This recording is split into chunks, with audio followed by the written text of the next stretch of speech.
Alright, so today's video is going to tackle a concept I've wanted to cover for quite some time. The subject is intrinsic flaws within Google Stadia that truly limit its potential in the wider gaming market, at least for the near future and during its first expedition into the space. Before really diving in though, I want to talk about today's video sponsor called Amino. Amino is an app that is all about communities. Basically, you can join and interact with a bunch of different groups depending on your own interests. I actually asked the UE community about Amino before agreeing to work with the app, and I received a great deal of positive feedback, so here we are. There's gaming news, different social spaces, and I myself will be posting a new type of content there called Amino Stories. Stories are a sort of compressed version of YouTube videos with different segments, and to find them, all you need to do is search for Upper Echelon Gamers, find my profile, and hit follow. The story version of this video itself will be up on both YouTube and Amino at the same time, so check it out over there if you want to, and join some other communities that also fit your interests. Again, thank you to Amino for working with the channel. I found it best recently to avoid any potential sponsors that could create a conflict of interest of sorts, such as actual video games, and Amino is a great fit for providing a community-related social space without any sort of content-affecting bias. But that's it. Now onto the video. So, Google Stadia. Game streaming services in general aren't new, not by any stretch, but where Stadia does stand out is brand and name recognition. It's Google, a company whose market cap exceeds $700 billion and brought in over $130 billion in revenue during 2018. Stadia is coming from an industry giant. But, even with that said, there are certain intrinsic flaws that would and will exist regardless of who produces it, and will have a rather large impact on the growth rate and adoption interest of the service. The first and most important point is internet streaming speeds. Stadia is advertised as a play anywhere on anything type of service, but in reality that simply isn't true. Now that the specs and requirements of Stadia have been released as of E3 2019, we now know what it will directly require, or at least what is claimed for it to require, in order to run at certain resolutions.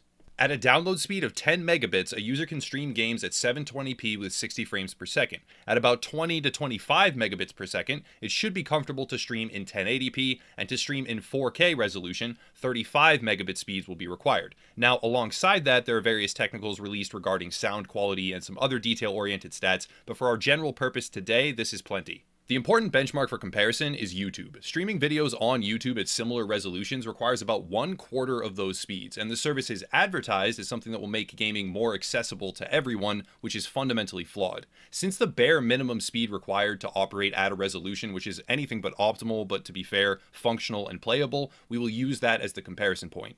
A download bandwidth size of 10 megabits per second is actually not something that everyone has. Speaking for myself here, I have 60 megabits down, but that is literally the best package available in my entire area, period. Even a short distance away, 25 is the maximum, and in certain other areas, it is only 15. Now, most users operating out of a major city will not run into this problem. Population hubs experience infrastructure growth at a far superior rate than more isolated towns or counties, but a large section of the population to whom Stadia is made to appeal are going to be affected by the speed requirements. Now, in a vacuum, this might not be a problem, considering that most of the areas I'm aware of exceed at least the bare minimum speed of 10 up for 720p. Not that 720p gaming is all that gorgeous, to be honest, but that's a side topic. However, even with the bare minimum accounted for, we run into the concept of data caps. Stadia is advertised as a play anywhere service. In fact, a lot of the marketing material shows a controller hooked up to a mobile phone, and most dominantly appeals to a casual market that may want to utilize its packages to play on their phone, or their tablet, or their laptop, whatever it is, rather than remain entrenched at a home gaming computer or console setup. The issue, though, is that as soon as you introduce a monthly data cap of any kind, the concept of portability goes out the window.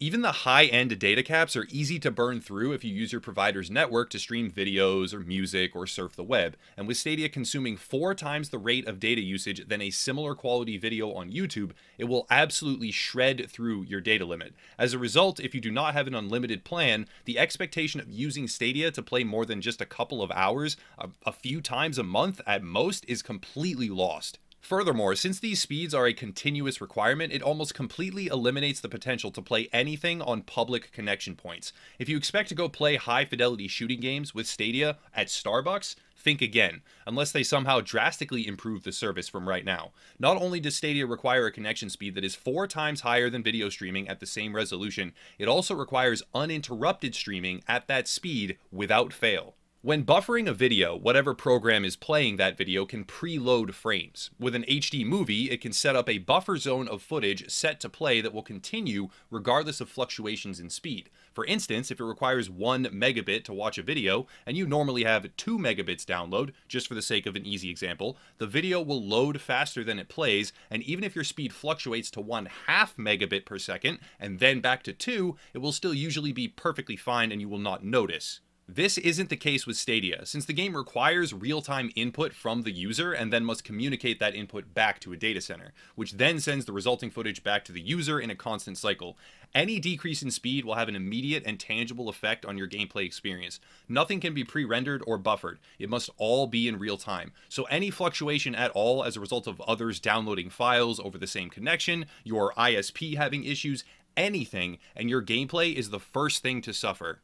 Next, we come to the problem of latency. Now, by many reports, the problem of latency does not really exist with Stadia. It is indistinguishable from a run-of-the-mill gaming PC or console, so the reports claim. But this conjures up some severe skepticism in me. A YouTuber by the name Mr. Alex Tech did a wonderful job breaking down the latency comparison between Google Stadia, run by Digital Foundry, and Shadow, an alternate streaming service that actually simulates an entire working PC system and streams the inputs to and from your device. Shadow has been around a lot longer than Stadia, and now would probably be a good time to mention that the Upper Echelon community has a long-standing partnership with them, so use code UEG at checkout if you ever end up trying their program. But regardless, this has nothing to do with promoting Shadow. Rather, in fact, it is about discussing one of its key flaws and outlining why that same flaw is likely to be present within Google Stadia. And it's concerning that I see so many claims that it will not have any latency problems to speak of. I have used Shadow and I've promoted their service as well, but I never mentioned it when it came to reflex shooters or anything where split-second movements of the mouse or the controller stick mattered on a consistent basis. There is a very obvious reason for this. The latency made it a bad fit for any game that requires micro movements and split-second decisions.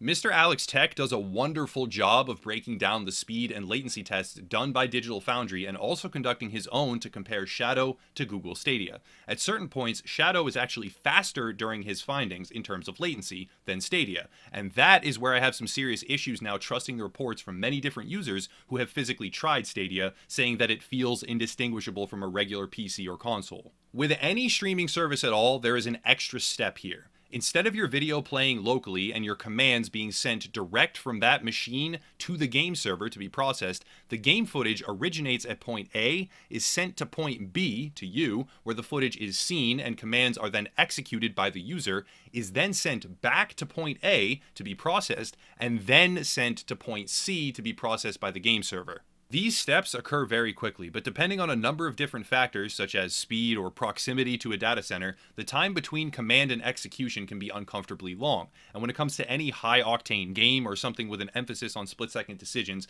the amount of time to go from comfortable and playable to rage-inducing is a fraction of a second. I can tell you right now that even while in close proximity to a data center with the highest possible connection speed that my region will sell me, literally, the time between command and execution while using Shadow for games like Rainbow Six Siege, PlayerUnknown's Battlegrounds, Apex Legends, or many more was uncomfortable, and I was at a clear disadvantage because of it. Now, Shadow offers a lot more than just gaming, so even if I was unable to play Battle Royale shooters or something like that, I could still record and render footage from other games, do high processing power video edits, and a variety of other tasks because it emulates an entire desktop experience. But Stadia does not, and unless they have somehow bridged the gap of known technology limitations and created a speed of communication between computing locations literally twice as fast as what Shadow or any other streaming service at the moment for that matter uses, and done so not just for the fraction of the population with Google Fiber, unless it has done those things, it is not going to live up to what is advertised. Not even close. Still, another point of interest is digital rights. All of Stadia's games are going to be digital only, for obvious reasons, and in an industry where digital-only purchases are a point of minor contention at least, that is not necessarily a good thing. There has been some wonderful discussion recently about the concept of owning digital media, and within that discussion though, I believe there are a few key misconceptions. For starter, the word ownership is probably a bad term to use here, since you do not own the game explicitly. That is to say, you do not own the trademark or the copyright, the same way you don't own the story if you read a book, but you own the book itself. or anything other than an isolated license really, that's what you own, an isolated license to play the game. But the difference between physical and digital media is that one instance of ownership is perpetual and generally speaking irrevocable, barring any sort of physical damage to the product that you own, but that's probably on you, and the other is highly conditional, revocable at any time for almost any subjective reason, and hinges on a multitude of other factors, and even paid services isolated from the game itself to even be usable. These are just a few of the issues as well. When revolutionary new technology emerges, if we examine history, it often grows into something spectacular, or is refined over time to a better and better variation.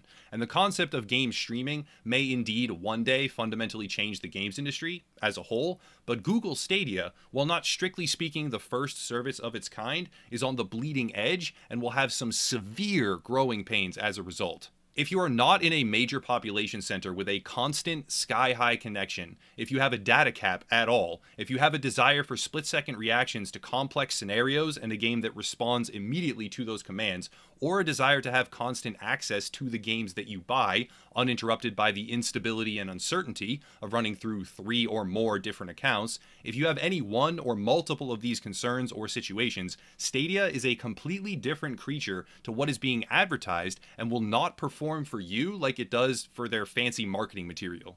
There are problems beyond this as well, such as being home locked by the likely necessity for many different users to conform to the various connection requirements. When locked to a single place with reliable Wi-Fi or Ethernet being a contingency on that place being viable, it severely limits the portability that is so highly promoted. It's portable, but not truly. It isn't a go-anywhere service, not by a long shot. That's it though. Stadia won't be around for a few months yet, but it's important to know about the fundamental problems with the technology that is starting to get hyped up. If you want to support the channel, check out the links down below. There's also a link to the Amino Story version of this video, which is significantly shorter and more condensed, so for those interested, you can check that out and explore the app as well. That's it for today though. I'll cut it there and stop rambling. As always, thank you all for watching, and have a nice night.